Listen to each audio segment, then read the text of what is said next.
I'm Joel Rosenthal, president of the Carnegie Council. For almost 100 years, the Council has been the voice for ethics in international affairs. This month, please give to our annual fund drive. Thanks for your support. The federal government uses 2% of all the fossil fuels that America uses. Department of Defense uses more than 90% of what the federal government does. Navy and Marine Corps use about a third of what the federal government does in DOD. So you're talking about, we use about 1% of all the fossil energy that America does. That's a pretty big market. And in the two things that we have seen, the two impediments, possible impediments that we have seen. Number one is the cost. Alternative fuels simply cost a lot right now because there's not much market for it. And secondly is infrastructure. But just since we've been doing this for a year, the price of biofuels has dropped in half that we have been buying. And to reverse a line from the movie Field of Dreams, if the Navy comes, they will build it. If we create a market, we think that the infrastructure will come and the price will go down.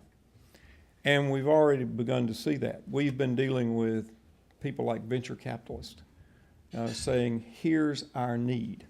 We've been dealing with the Department of Agriculture, working with farmers and the military. Our first pilot project with agriculture is in Hawaii. Hawaii is the most dependent state of all 50 states on imported oil and gas, as you can imagine. Their farmers are also hurting. Because we've got such a big military presence there, we're looking into, and we're actually beginning to develop biofuels, which will help Hawaiian farmers and which will help the United States Navy and the United States Marine Corps installations that are there. By 2020, half of all our bases, at least half, are going to be net zero in terms of energy usage.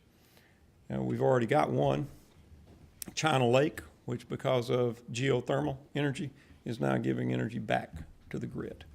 We've invested in about 100 megawatts of solar.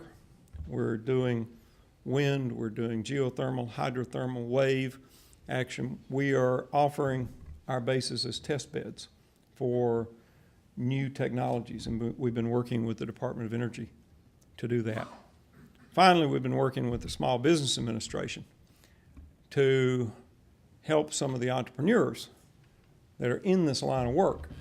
We just opened a website called Green Biz on the Navy website, so that if you're interested in alternative energy, you've got a single point to go to and help in working through some of the, and I know you're going to find this hard to believe, sometimes confusing governmental acquisition rules and regulations. So I think we're making a good start. We're beginning to move the Navy and the Marine Corps off of fossil fuels for strategic reasons, for tactical reasons, and because we ought to be a good steward of this planet and of its resources.